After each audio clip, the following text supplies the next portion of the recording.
Sexual urge disturb the mind, disturb the peace of mind, create more responsibilities and problems in our mind.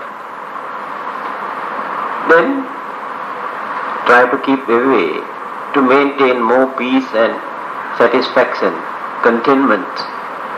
That is the meaning of taking this precept. Can you stop this one? It's at my back.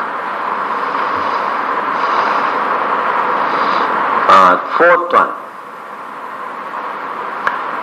Musavada Veramani Sikkhapadam Samadhiyami.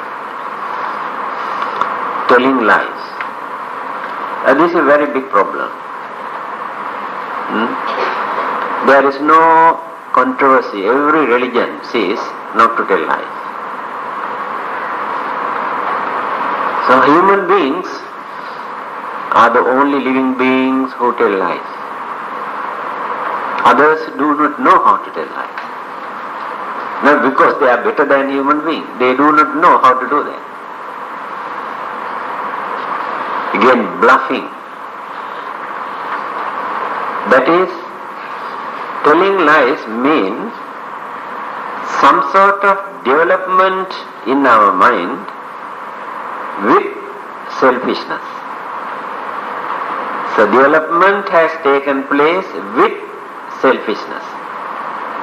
Then we tell lies. Either to gain something or to avoid something. Escape. That is cunningness. So other living beings haven't got this kind of cunningness. They too have their own language, but they do not know how to tell lies. Devas, Brahmas, devil, ghost, spirits never tell lies. That is why we say human mind is more advanced when we channel, train properly. If we can straighten that crookedness by observing precept to lead a noble life, we are trying to straighten that crookedness, cunningness, selfishness from our mind. Later, that mind becomes a very strong, very dynamic force, more powerful mental force than any other living being. That is why only a human being can become a Buddha. A God cannot become a Buddha, cannot develop that mind up to that extent. Or Brahma also cannot. And living beings in various other planets in the universe cannot become a Buddha. Must be a human being. There must be human mind. Because of this. So telling lies, again, there are few more. The word that we use to express the nature of our mind is called talking.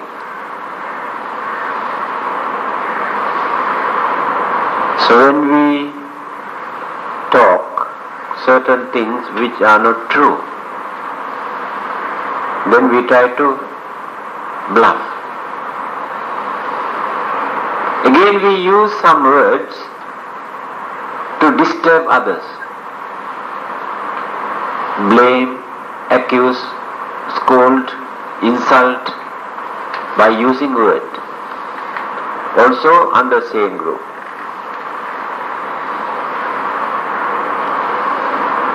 Musa, Pesunya, Parusa, Sampaprapa. There are 4 ways that we use the word.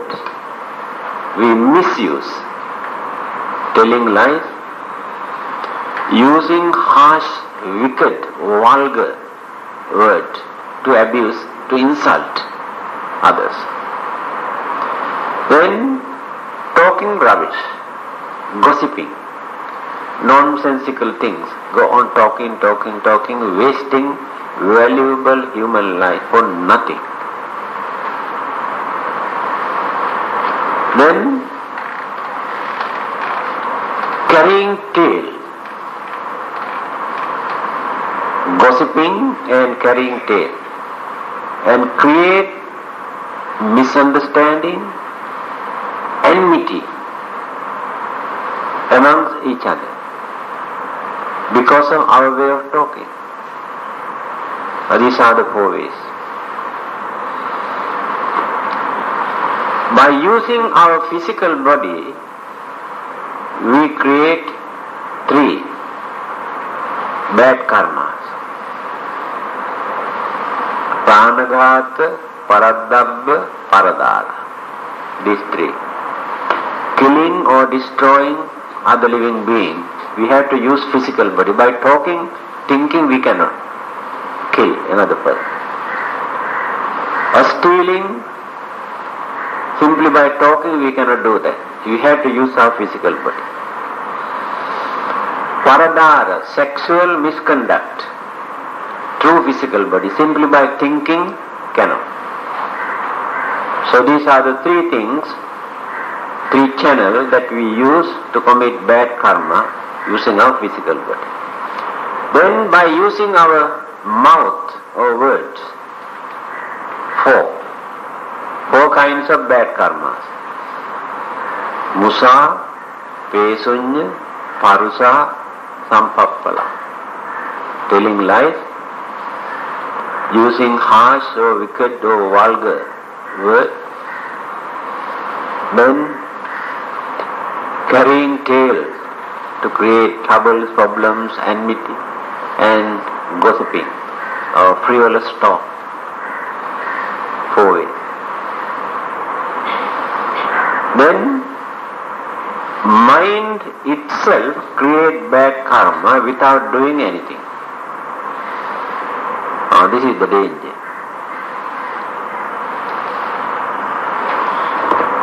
Not necessary to say anything or to do anything. Just think. That thinking itself create bad karma. Avidya, Vyapada, Micchaditthi. 3 things. These are very poisonous thoughts.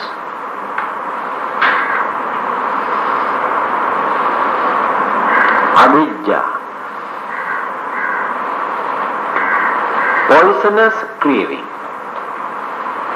We have craving, but the other kinds of craving are not poisonous.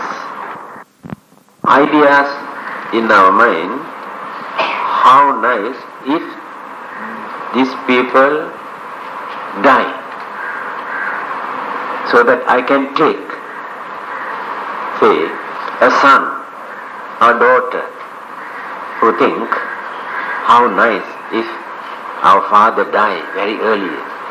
We can take away all their properties. That is called poisonous craving. This kind of craving we can fight. Just think, that is enough. That thinking itself creates very bad karma. Next one, Vyapada. Vyapada means ill will. There are 3-4 words: anger, hatred,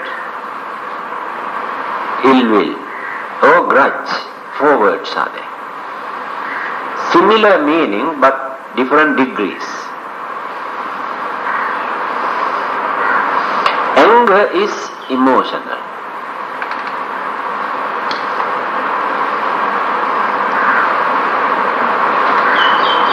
We lose our temper. That is anger. for good cause or to do some service to others, to help others, we show our anger. That anger doesn't create bad karma, because the purpose is there is no selfishness in that anger. Idea is to either correct or to support. Say father or mother show their anger towards their children or beat them. But what is the idea? What is the purpose? Why do they want to show their anger and shout and beat? To correct them, to teach them. So the purpose is good. Therefore they cannot create bad karma for them. Purpose is good. That is emotion. They show their emotion. They show their unhappiness. That is called anger. And then hatred is different. That means I hate you. That is dangerous. I hate you means I curse you, in other words. At that time we pollute the purity of our own mind. It is a bad karma. If you use the word hate, if you do that, without using, you create that idea in your mind. Then, ill will or grudge, further development of this hatred, enmity. That means, keep that enmity in the mind, and all the while go on hating that person. Hate. Every time when we think of that person, we hate. Every time when we think in that way, we create bad karma. That is why it is called poisonous, dangerous.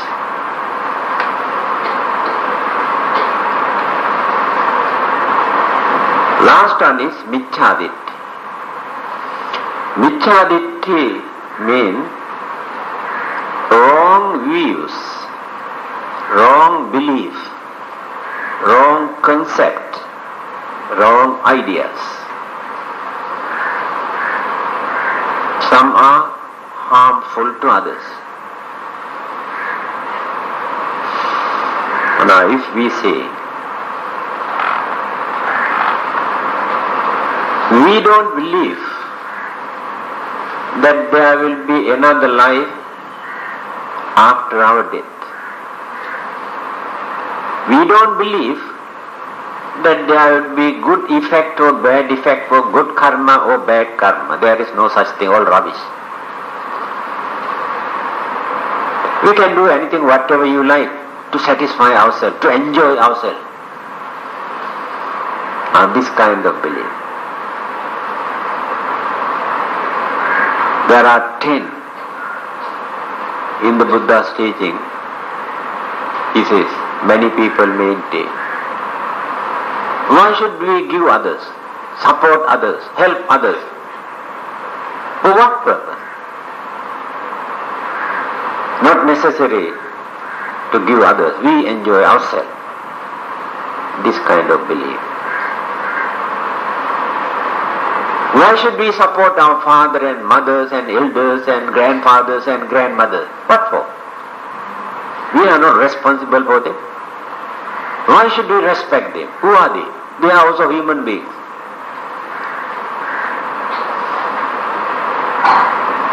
This kind of belief.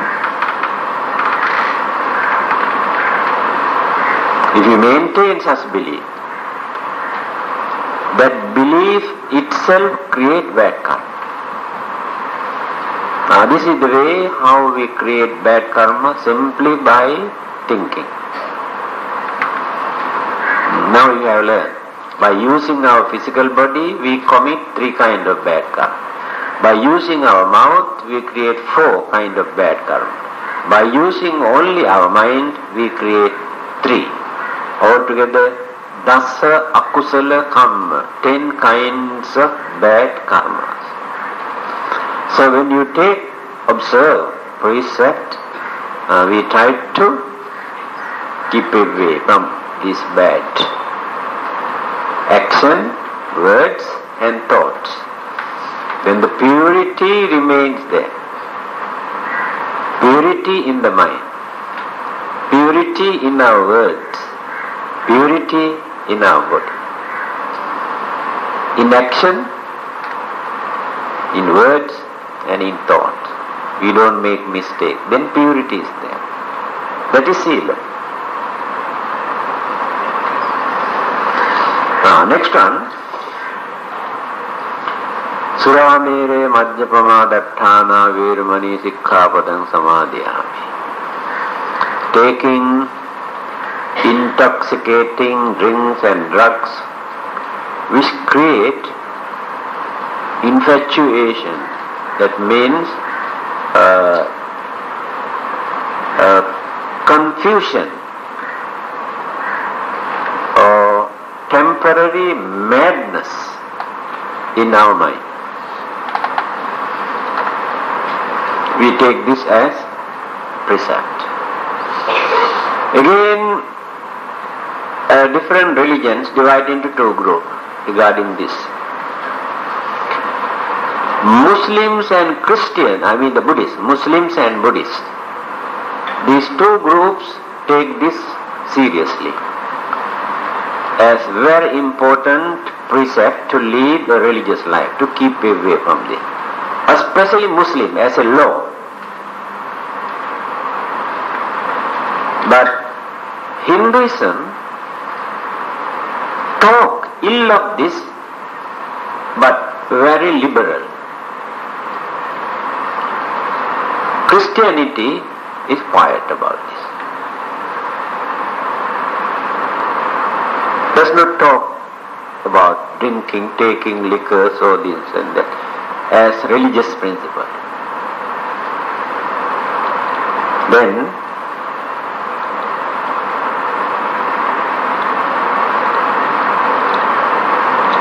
there are many things we have to clarify. See the way how Buddha has used the wording.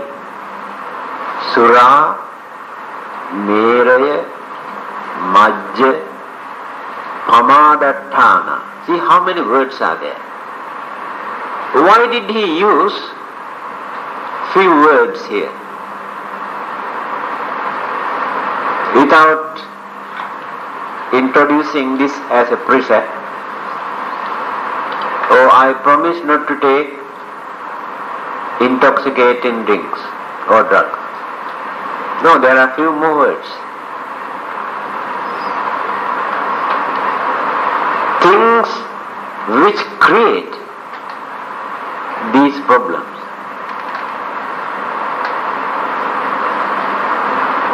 That means in certain food, drinks, drugs that we take, certain percentage of alcohol remains there, mainly. Extremists can say, we cannot take this because there is alcohol in this. Not to go to that extreme.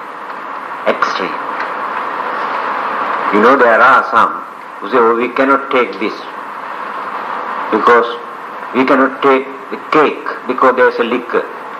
We cannot take this liquid or mixture is contain liquor or morphine. Or we cannot take this thing, it contain this.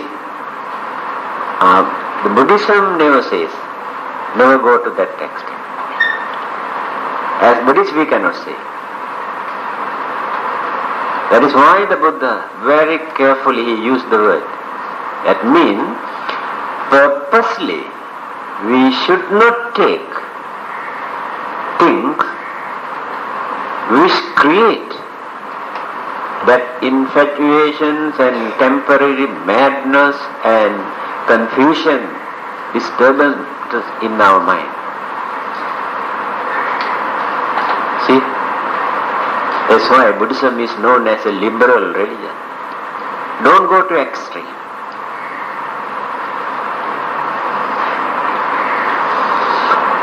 To understand why it is bad, not necessary to study religion. Go and see outside what is happening. How people behave after taking this. This evening you can go to this toddy shop. Stand outside and watch what they talk, how they walk, and how they behave. I remember one evening, I wanted to go there just as a walk. I totally forgot about toddy shop. So when I went just opposite the toddy shop, many of those my friends who were there, they saw me. They thought that I am also coming to the toddy shop. Oh, they were so happy and they saw me, Vangala, inga ukkarunga.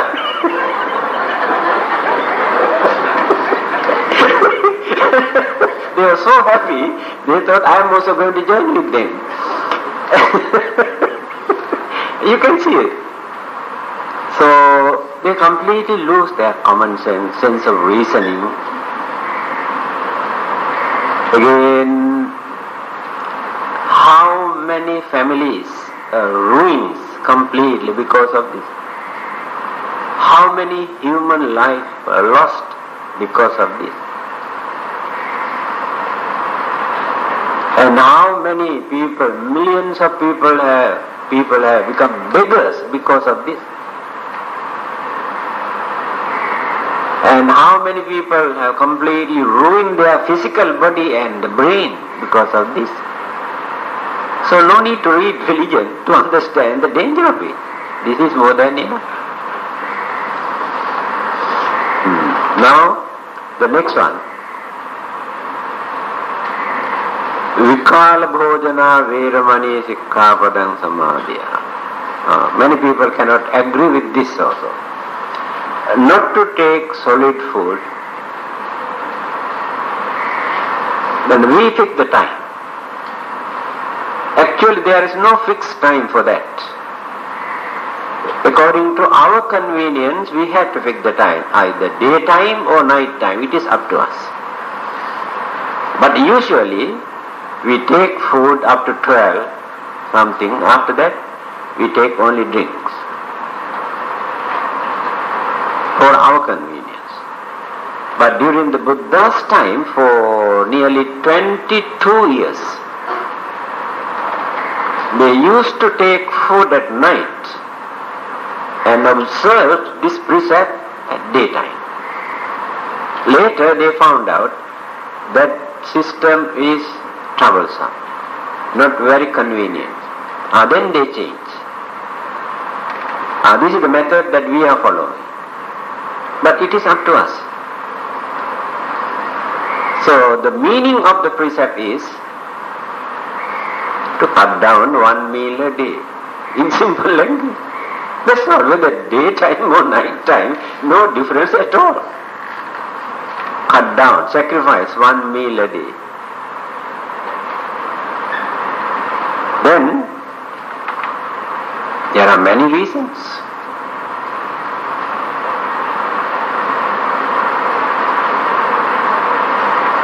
Today, many people have to face untimely death because of overeating.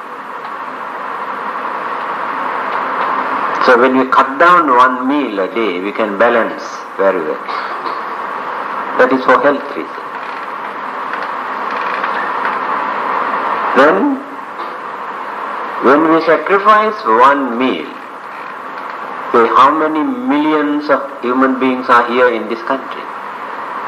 If all of them sacrifice one meal, Assume this is a poor country. Then the poor people get the chance to take that meal that we sacrifice. Then there won't be food shortage. A country like India, Bangladesh, and Ethiopia, Africa, see how they die sometimes without food, certain areas. So if we can sacrifice one meal, then others get the chance to do. Another meaning, those who want to lead a pure religious life, when they cut down heavy meal, easily they can observe the precept and maintain, practice their meditation. Otherwise they feel uneasiness. Here we have to consider this in various ways. Otherwise, taking food at unusual time is not a sin, not a bad karma. You don't create any bad karma if you go and eat now. But you feel uneasiness because you promise. You break your promise, that's all.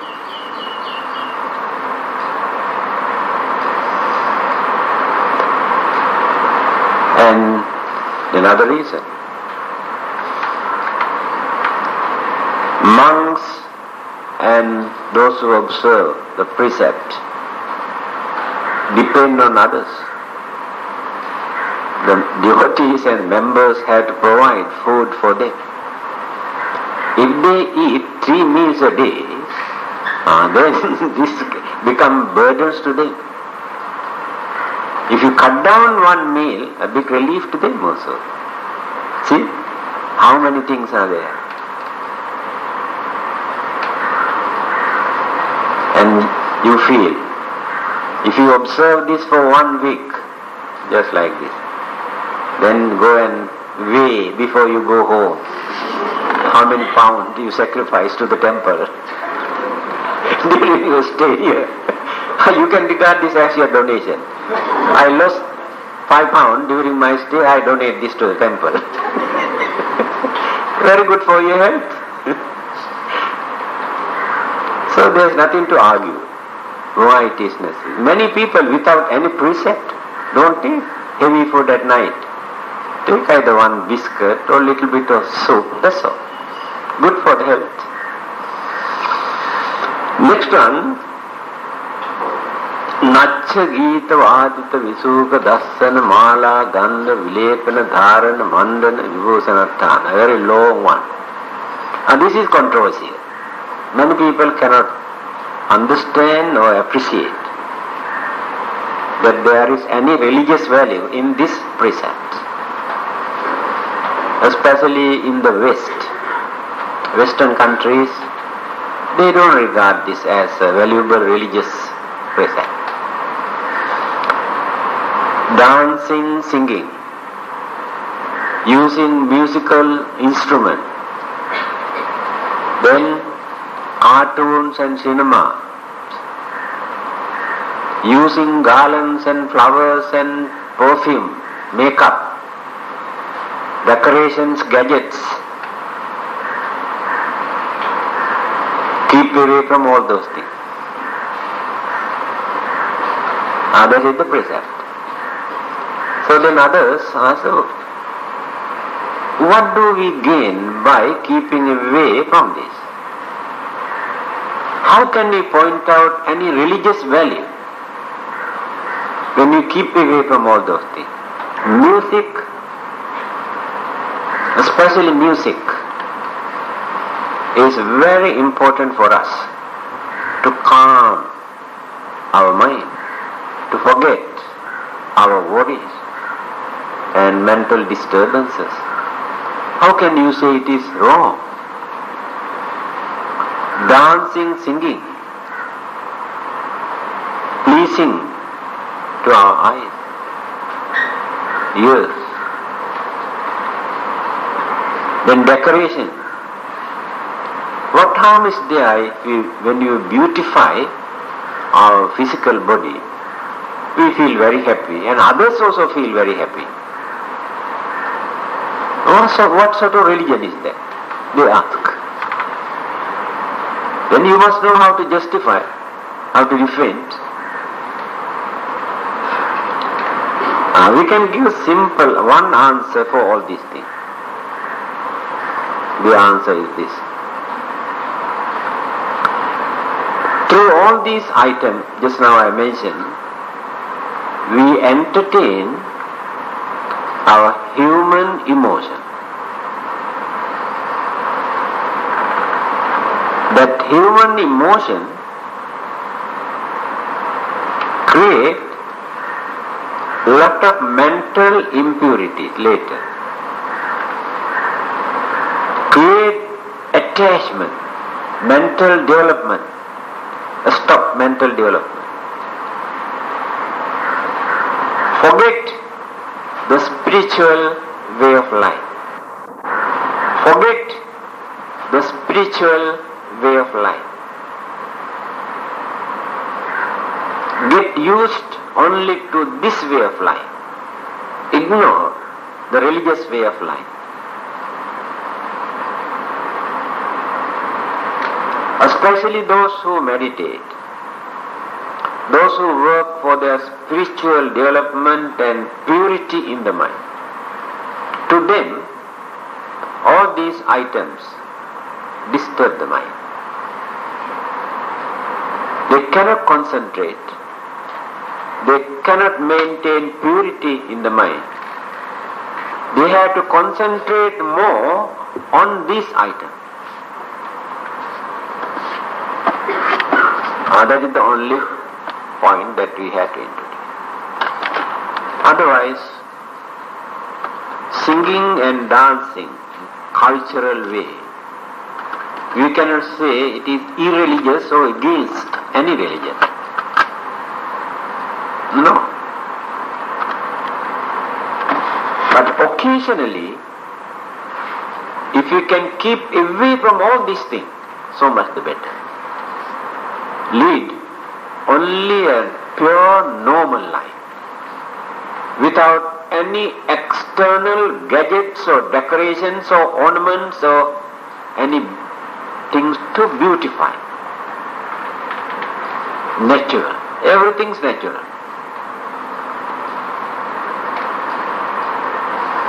Then the mind gets a chance to relax. That is very important for our spiritual development. That is the very reason why the Buddha has introduced this as one of the precepts. Again, singing. Don't think that singing disturbs your mind if you do not concentrate and entertain your emotion. Now, disturbances take place like this. There are some Buddhist stories. The monk who was staying in his temple, every night he used to meditate. And close to that temple there was a small house. And one girl, every evening, goes on singing and using some sort of musical instrument.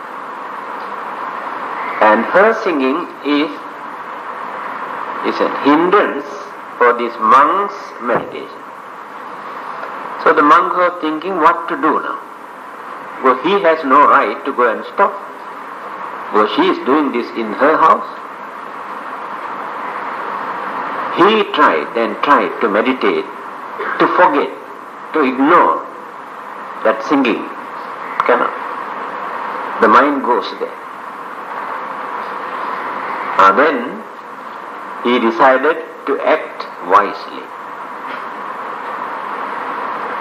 Why it is difficult for him to concentrate now? First thing, he hates this music. Because of that he cannot concentrate, disturb the mind. If he follow this singing, then he surrender his mind to music. He decided to avoid both. Then concentrated on her singing. Without enjoying her singing and without harboring hatred. Mind is free now. She is singing and the monk concentrating on the sound vibration without following the words and the meaning. Catch only sound vibration and concentrate. And that sound vibration cannot disturb the mind, cannot irritate or disturb or influence the emotion.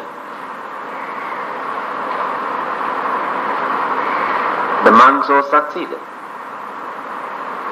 He attained sainthood by following this method. So anything that we take as disturbance, if you know how to deal with this, can take as an object, concentrate. And this advice was given by the Buddha to a man who attained arahanthood as a layman without even becoming a monk. On the spot, he became an arahant. His name was Bahir. When he asked how to maintain purity in the mind in spite of all these disturbances outside, it's very difficult, he says. Then the Buddha says, disturbances are there. You cannot stop them. And don't try to run away from those disturbances. There is no place for you to go and hide, to escape from disturbances. But if you know how to handle, how to deal with all these disturbances, you can maintain purity. How? Assume somebody is talking and shouting. And you want to concentrate or meditate. And that sound vibration disturbs. But you have no right to go and stop this. So what do you have to do? You must concentrate on his or her talking without hating, exactly like that. Communicate your mental relationship. Then don't enjoy or don't hate. Mind must be unbiased. If you think these words are bad, you cannot concentrate. If you think these words are very nice, very soothing, again disturb your mind. Take only sound vibration. Then the sound vibration alone cannot disturb the mind. Again you can see something very beautiful, attractive, colorful. Then you surrender yourself to that object. After that you cannot concentrate. If not, that object is very filthy, ugly, horrible looking. Then you hate that object. Again you cannot concentrate. So what do you have to do? Look at. Don't close your eyes, look at. If you know how to analyze what it is, you can understand. If you have not developed that knowledge to analyze, to understand what it is, then think anicca, dukkha, anatta. Beauty and ugliness, everything appear, change, disappear. This is the nature of beauty, this is the nature of ugliness. Concentrate on that way. Then you harmonize your mind with that object. Then that object cannot disturb your mind. So you can use all the five senses in this way. This is the way how to concentrate on the external objects to avoid disturbances, to maintain purity in the mind.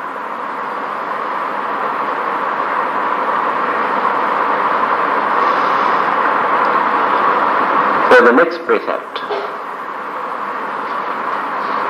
Uchchasayana Mahasayana Veramani Sikkhapadam Samadhiya. Using luxurious,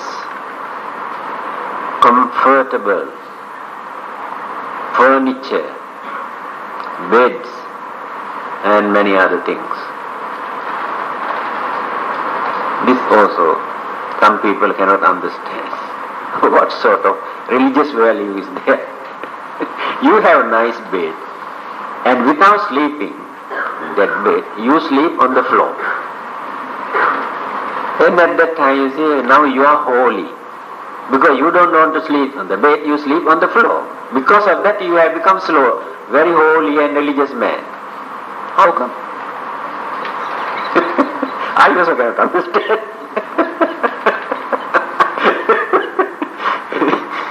What is your opinion about this? Some people purposely don't want to use their comfortable, what you call, furniture. The idea is this. Our way of life is uncertain.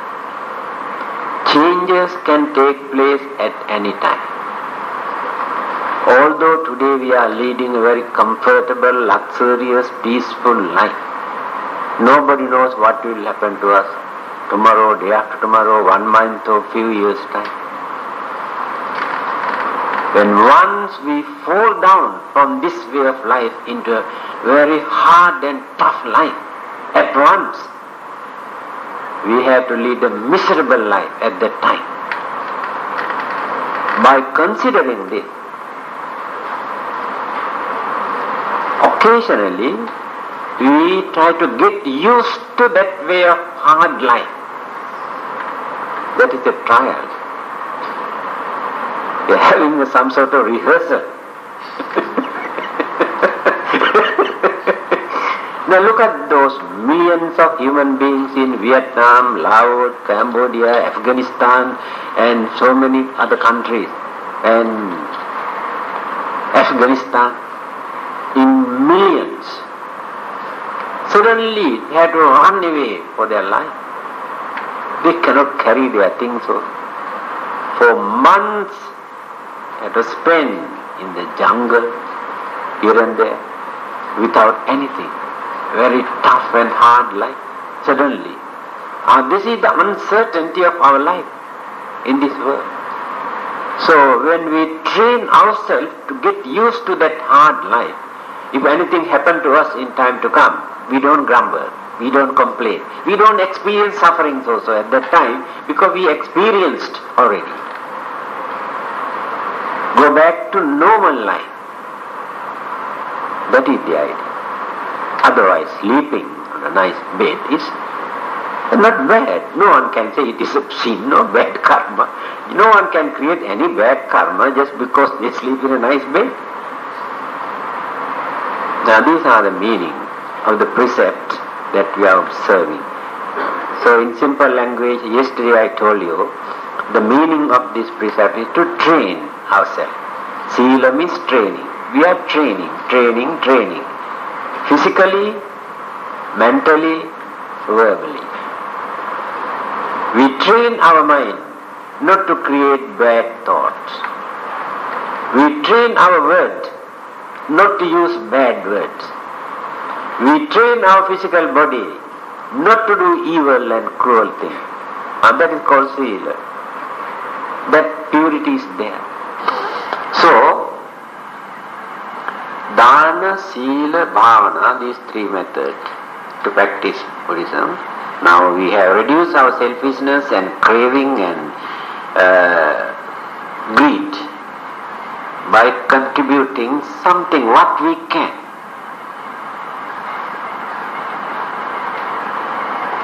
Do you know, one day the Buddha visited a house asking food with his begging bowl. At that time, the husband and wife, only those two were there. The husband was taking his food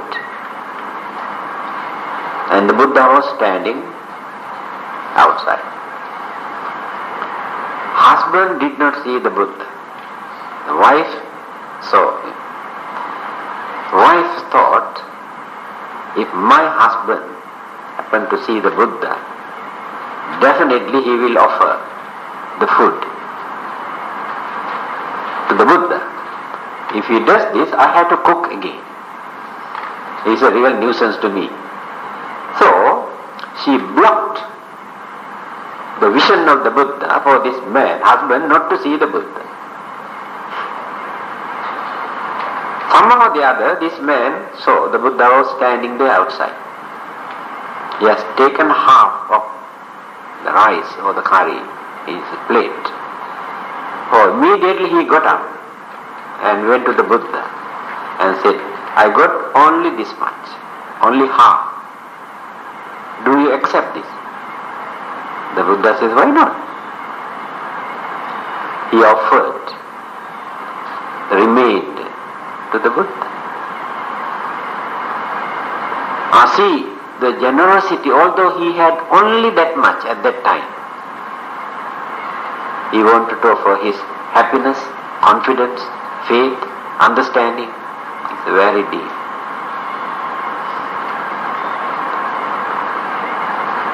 When he visited another house during the Makan time, a Brahmin, he was very angry, started to scold the Buddha. Purposely, the Buddha visited this house to train this man, to reduce his selfishness, stinginess, to train him how to give something, not for his own benefit, to train him to practice charity. He was standing there outside. And this man started to scold. He used the word botafalo also. In that language, in India at that time, mundaka. Mundaka means botafalo. Hey botafalo, what are you doing here? Why did you come here? Then he said, you are belong to low caste. Go on begging food. Low caste. He condemned the Buddha. Then, with smiling face, the Buddha says, do you know the meaning of this word low caste? Who is belong to low caste? Then this man says, no, I do not know. Then the Buddha says,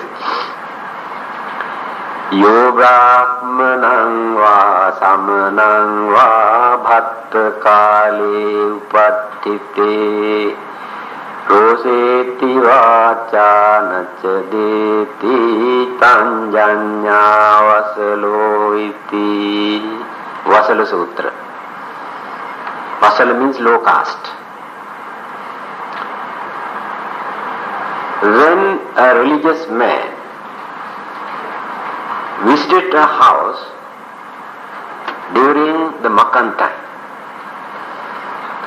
if the householder scold that religious man without offering something to that religious man, he belongs to low caste.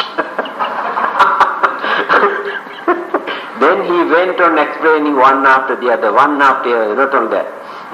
Yo matarang va pitarang va ginnakang atayubbanang paho santo bharati tanjanya vasalo iti. A man who is well-to-do now, who never support his father, his mother, and his relative, who needs his support, that man is belong to low caste. He went on explaining one after the other. In the end, he went and bowed down and worshipped and surrendered and accepted Buddhism and offered. And this is the way how he trained people. 45 years he spent like this, training. Whenever he come to know that there is somebody like this, he goes there and train. So, the method introduced by the Buddha could not understand when the Buddha was alive at that time. Very few people accepted Buddhism in India. They could not appreciate or understand. Later, they came to know. Then spread all over the country. They accepted Buddhism. It's not so easy to change. That is why I told you, if you really want to learn something, you have to reduce certain former faith and belief that you had from your childhood. There are so many meaningless beliefs and practices. That is called learning. So, dana, sila, now we are practicing bhavana. That is the last item.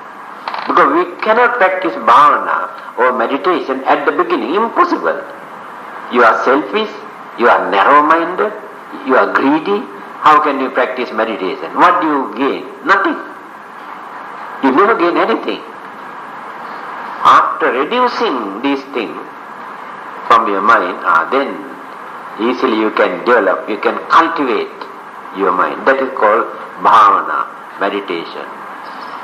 Easily you can concentrate. You reduce your mental disturbances. Through this meditation, you can reach your final goal. Now see how many methods now. Remember, first I told you learning, practicing, experiencing. Then I told you Sila, Samadhi, Panya. Observe Sila, train your mind, then gain your knowledge, wisdom and enlightenment. And here again I mentioned Dana, Sila, Bhavana. Reduce your selfishness by contributing something. Then Sila, same thing, morality, precept, principle and discipline. Bhavana, that is to train the mind, to culture the mind, to develop the mind, to cleanse your mind. So when we meditate, actually what we do, all the rubbish that we have collected during our lifetime in our mind, through meditation we try to cleanse that mind, cleanse the dirt from the mind. That is called meditation. Unless we remove all the dirt that we have accumulated, collected in the mind, we never gain clear vision. Because the mind is clouded, deluded. Now, come to practical side. In the modern society, according to our way of life, how can we practice this religion? So far I have explained the method introduced by the Buddha. But we have our own method, according to our way of life. This method, through traditional practices, cultural practices, intellectual aspect and a spiritual aspect. 4 methods. Today we are adapting this method. Now let us start from the beginning. Traditional practices. Just now I told you we have tradition. Many of these traditional practices are meaningless, based on mere imagination. Because of fear we have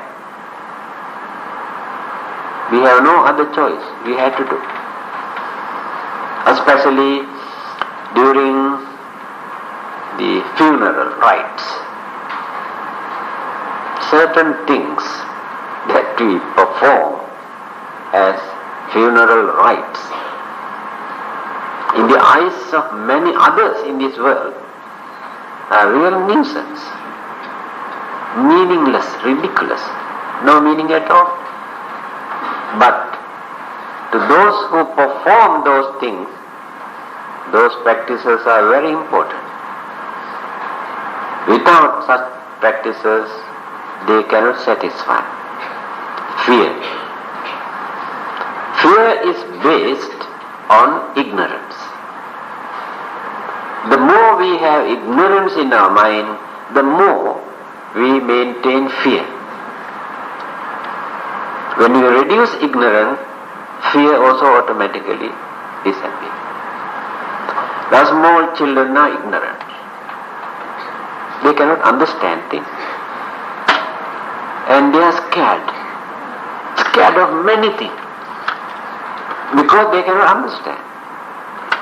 But when they grow, that fear they had slowly disappears. Why? They understood so many things during this period. Now they are not scared. So our unnecessary fear that we maintain in our mind is due to our ignorance. So don't try to justify. And certain practices are very meaningful and significant. Very meaningful. Actually, we cannot understand how our forefathers realized real validity of those practices at that time to introduce these things. Very meaningful practices are they. Now again refer to the Buddha, what the Buddha says about this. He never advised us to give up all our traditional practices. He is a very tolerant and liberal-minded religious teacher. He can understand things better than anybody else. He says, whatever you are going to practice as your traditional practices, you have to think whether these practices are meaningful to us as well as to others. Always we have to consider in both ways. Meaningful to you, but not for others. Then Buddha says, not advisable for you. Useful to others, but not for you. Again he says, not advisable to them. If these practices are useful to both sides equally, then practice. Whether you are your traditional practices or age-old practices, let it be anything. This is the Buddha's advice. Therefore you cannot say the Buddha has advised us to give up all our traditional practices. Some are still meaningful.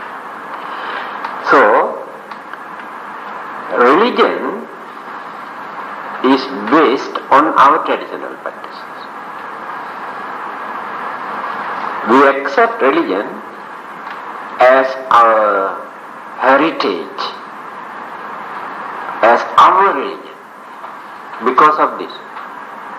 Otherwise, we never take religion as our religion, or my religion. And I try to introduce this religion because of that.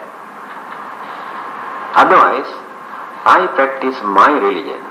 I don't care for others. Let them practice whatever they like.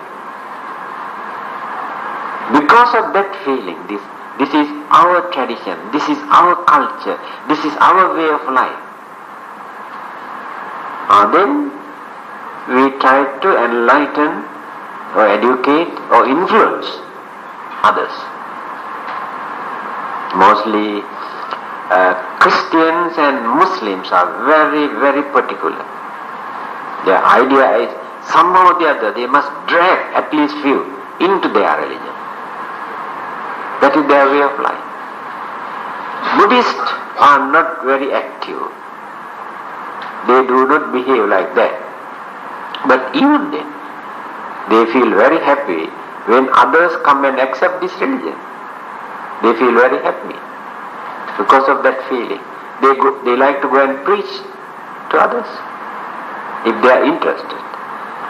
But by force we are not doing that. And we don't want to bluff others also. Then, cultural aspect.